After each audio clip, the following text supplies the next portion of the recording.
All right, before we go to break and then to an interview here with Phil Lyman, I got a package in the mail today from my friend Jimmy Kimmel and a really nice handwritten note this morning. I will be sharing with you what Jimmy sent me. I sent him the pocket square with Jay on it, as you know. We played that last week.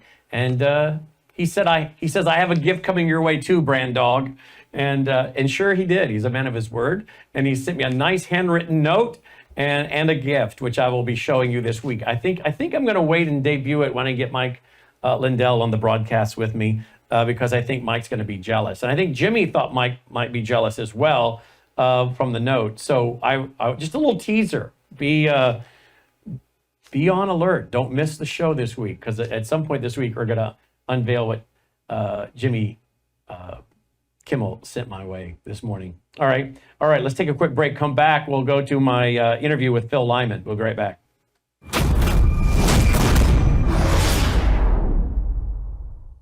I'm excited to announce we're having a huge MyPillow spring sale, and here's a few examples. Buy one of our MyPillow 2.0s, you get another MyPillow 2.0 absolutely free. Made with cooling technology, the best pillow ever just got even better. And this just in, 9 brand new colors and styles of our Percale bed sheets. They're made with the finest long staple cotton, and now you can save 50% or more. That's as low as $24.98. And for the first time this year, I'm bringing you our My Slippers and Sandals for as low as $25 a pair. So go to MyPillow.com or call the number on your screen. Use your promo code to get your MyPillow 2.0s. Buy one, get one free. Percale sheets as low as $24.98. My Slippers and Sandals as low as $25 a pair. And for a limited time, when you order $75 or more, your entire order ships absolutely free. All right, joining me now is Utah gubernatorial candidate Phil Lyman. Phil, welcome back and congratulations on a great victory over the weekend. Hey, thank you, Brannon. It's good to see you again. Good to see you as well. Let's remind our audience a little bit. We've interviewed you multiple times. You were taking a strong stand on private property rights, the federal government not stealing land from the states. Remind our audience before we get into your victory this week, as you're headed toward a June primary, I think, in your state. Let's remind our audience what happened with you. You were doing what related to land in your state, and you got arrested for that, right?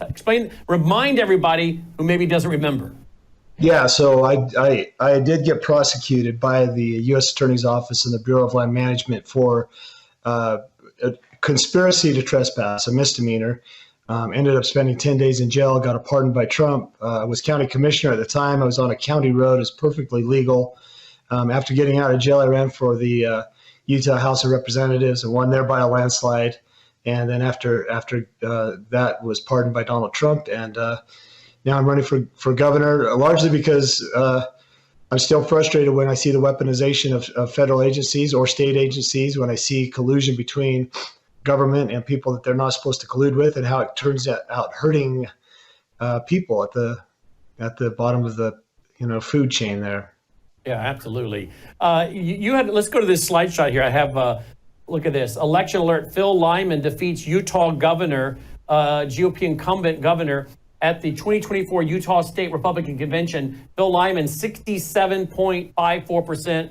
Spencer Cox, that's the incumbent governor now, 32.46%. So explain to our listeners and viewers who maybe don't know how the Utah system works. What do you got to do? Get so many delegates? I mean, how many were running? But now obviously it's just you two. So explain how your state system works. Well, there's 5 people that were at the convention, and one of them had signatures, so he didn't have to go through the convention, but he still did. That was the governor himself. Otherwise, had I gotten 60% and he had no signatures, I would have. I would be we'd be skipping the primary and we'd go into the general election right now. But so I went through the convention route. I got 67%, and that's where that turned out. Now, this did not go over well, as I understand, with the governor. I watched this earlier in the week, where it's all over social media. He gets up to speak, and it wasn't being received very well. Let me play a little clip of that right now and have you respond to this. Watch this, folks. I am so proud to be welcomed here today, the same way you have welcomed lots of Republican governors over the years. Governor Herbert got booed here and lost by 10 points, but won by 40 points in the Republican primary. You booed Orrin Hatch, you booed Norman Baker. And why is Governor Cox? All right, so that's a guy that's been commenting on all of this. I've been kind of following his feed because he also, and I'm not sure if you know who this gentleman Eric is, but Eric has also put out on social media, correct me if this is wrong, but he says that the governor apparently after this put out some kind of letter to his base saying if you went with Phil Lyman, you're a right winger, some extreme right winger. Is that going to be their line now, Phil?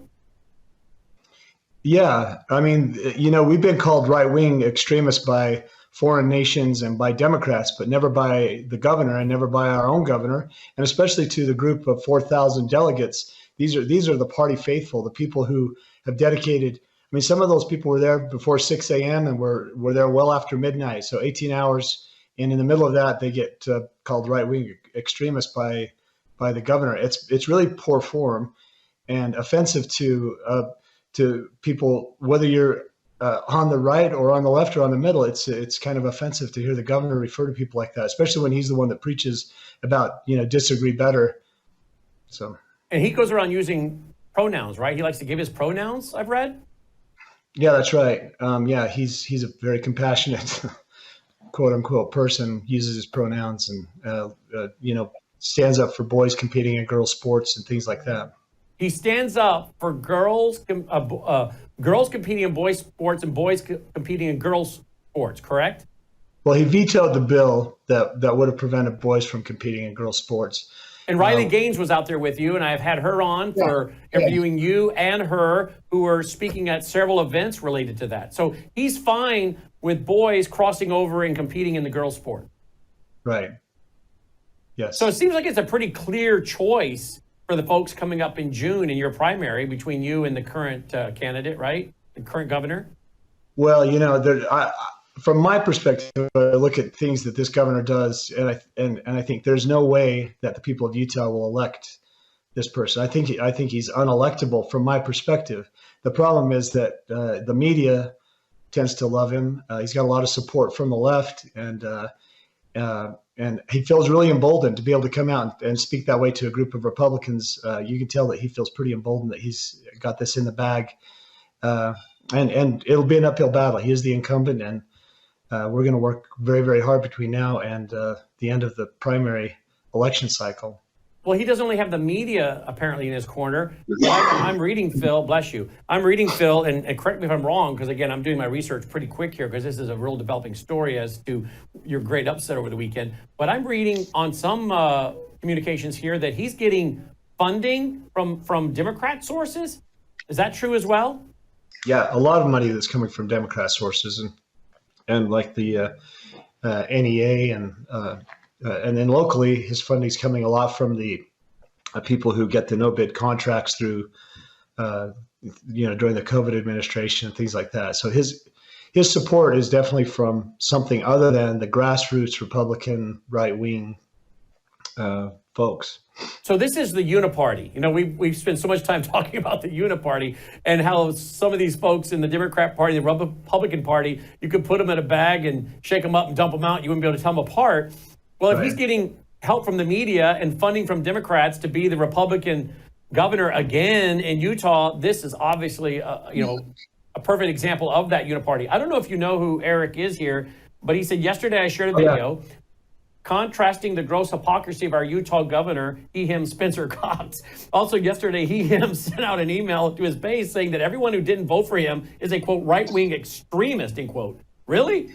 My question is, what if he would have won 70% to 30%? Would you call everyone extremist then? The answer is no. He would have thanked everybody for the, quote, incredible convention process, end quote, that Utah has. But he couldn't help himself. He had to mock and ridicule almost 4,000 people who showed up and gave hours and hours of their time and energy to preserve our liberties by trying to elect virtuous leaders who have our best interest at heart. Other than maybe a few media outlets, are people pointing this out about the current occupant of the governor's office there? Yeah, more nationally than locally, but the social media is picked it up. Eric Mutzos is one of these guys in Utah that people listen to, and has a great platform, and I appreciate that he picked this up and is made that little video, and I think Glenn Beck shared it, and a few other people have shared it, and it's so glaring. And people need to pay attention. All right, so let's talk about you in the last final moments here. If or when you become governor, you see what's going on around the country. What is your position going to be when it comes to the federal government? I mean, you've already been on the receiving end of that, obviously. You explained that at the beginning of the interview. But we have this thing called the 10th Amendment. The powers the federal government has are limited and expressed, and the unlisted powers belong to the states and respective people thereof. I have been saying to so many of my friends for probably close to 20 years now that if we're going to survive as a nation, we're going to have attorney generals and governors that reassert the 10th Amendment of the United States Constitution, or we're going to absolutely be enslaved by Washington. How do you feel about that statement? Well, I agree with that 100%, Brannon. And I've said for a long time, if a state does not push back against unconstitutional federal mandates, is it even a state, or is it an administrative subunit of the federal government? States were never meant to do that. If the states don't function in their proper role, you lose that federalism, that dual government protection that is really, it's there to protect the people. The state friction between the state and the federal government is essential, and strong governors make for strong states, and strong states make for a strong United States. It feels like from a global standpoint, that there's a real effort to undermine the United States, opening up our borders, destroying our currency, coming after our kids, preaching ideology that harms us. The global climate change agenda, shutting down our coal-fired power plants, everything that we see happening right now. There's nothing organic about it. It's a hostile takeover of the country, and if governors are not willing to stand up and push back against that, then they are not. They're betraying their own states. They're betraying the whole system. The federal government didn't want to be unrestricted in its power. When it was organized, we wanted that restriction. We wanted that friction between the states and the federal government, just like the various branches. All those things are put in place to protect the people's liberties, and that's what we've got to do. Yeah, indeed we do. Take a look, folks, here at his X account, because it not only has his X account on here for you to follow him and keep track of what's going on, but you'll also notice it has his campaign website. So his X account is @Phil_Lyman, @Phil_Lyman, and then his campaign website is Lyman4, F-O-R, Lyman4Utah.com, Lyman4Utah.com. All right, Phil, when is the primary coming up in June? What's the date? Well, since Utah is a universal mail-in ballot state, then the ballots will be starting to, they'll be mailed out starting the beginning of June. So the deadline is June 25th, but we'll be mailing out ballots, the beginning of June, and even before that for military people and things like that. So we're in the primary cycle right now. I do want to say one thing, Brannon, if it's okay. Yeah. I announced my lieutenant governor at the convention. I'm glad you brought that up, because I was going to ask you about that, and I actually forgot. So I'm so glad you brought that up. So we go into file yesterday, on Monday, the deadline to file, and the lieutenant governor's office would not even allow him to submit an application, let alone to reject that application. So we've got a lawsuit that's filed, and we don't want to go down that path. We're not trying to put egg on anybody's face, but it's really astonishing that we can't even file an application according to the provisions. And so we feel like there's already some obstructionist activities going against us. It's not a good way to start out with this administration, but it feels like there's a line in the sand, and they're going to do everything they can to keep us from being successful. I think that they found out on Saturday at the convention that we have genuine support, that our message resonates with the good Republicans in Utah. I want to make sure our audience understands what you just said, because I'm not sure I fully understand it. You went in to register with the gentleman you have picked to be your lieutenant governor, to be on the ballot with you. You went in to register at the state capitol, or what? Yeah, it's at the state capitol at the lieutenant governor's office, which oversees elections in Utah. And when we went there, they met us. They came out and they took us into a separate conference room and basically explained to us that they would not accept our filing for candidacy for the lieutenant governor. I'm already on the ballot. I'm already there as the governor. I had to do that in January, but April 29th was the date that the lieutenant governor has to file, and they rejected. They didn't reject. They would not even accept that filing. Astonishingly. And did they give a reason? They said that they don't believe that he qualifies under the residency requirement, but the residency. Excuse me. I've been like yelling all weekend, so my voice isn't back on. So in Utah, it says that a person has to be a resident for 5 years, and they're saying, well, this is Lane doesn't qualify. We say, well, he absolutely qualifies, and we need to be able to put in the application. If you want to reject it and take it to court after the fact, that's one thing, but to not allow us to even file the application is purely obstructionist. But that was the stance, and we went all day long at the Capitol.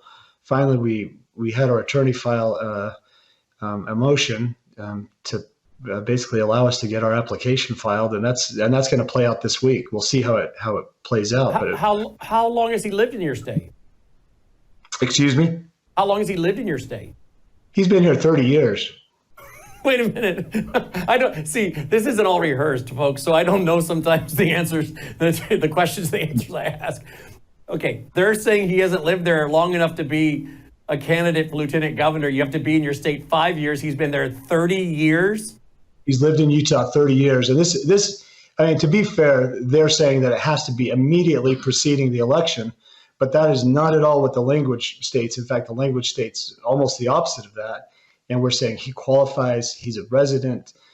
He's a registered voter. Every item on that list, we check it off without equivocation or qualification.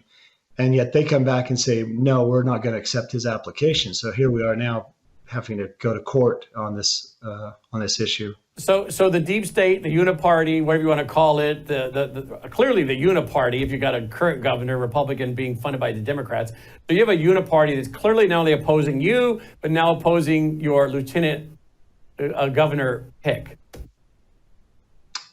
That's what we've got going on right now. Well, why are they afraid of you? Why do you think, what are the 2 or 3 big issues that you think scare them the most about what you would do as governor? Well, I think the thing that scares them the most is that we have the support of the people, and we are very much a grassroots organization and a grassroots campaign.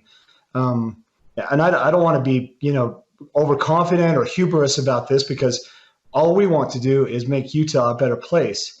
We want people to be free. We trust that the people can make better decisions than the government making decisions for them.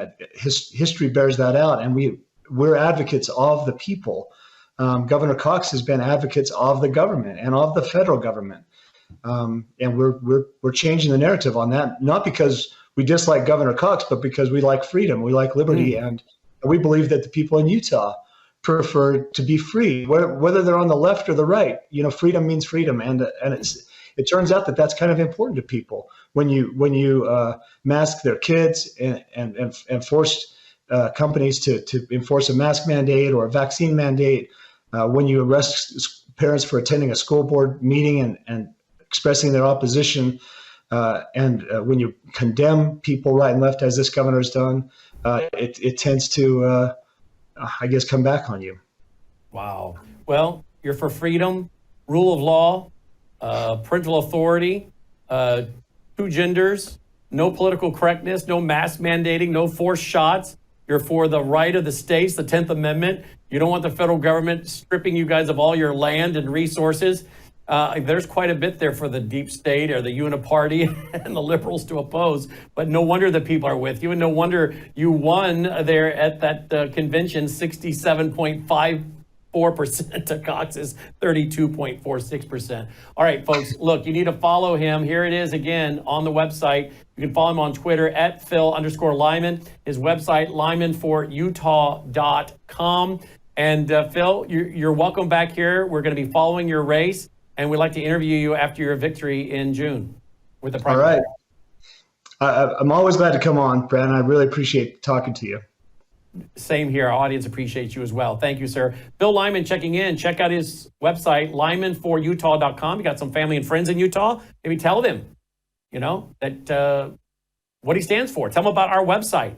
Let them know about this interview that we'll put up at worldviewtube.com tonight and at patriot.tv. Share that with them as well, because again, sometimes in the States, we have to overcome the liberal media. You heard him say, look, we're getting some coverage on this outside the state. So maybe you need to help your friends and family that live in Utah to hear the truth that are in the state, when sometimes the media is completely co-opted, and it's the media outside the state that is doing their job. What we do here is interview people and present the truth.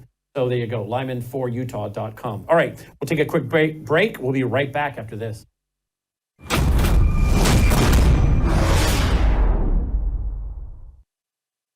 Consumers often ask, what should I expect when I take the Bella Grace elixir? And the answer's varied. It really depends on what your health and wellness needs are. I would consider this as your foundational core product for a whole range of health and wellness issues.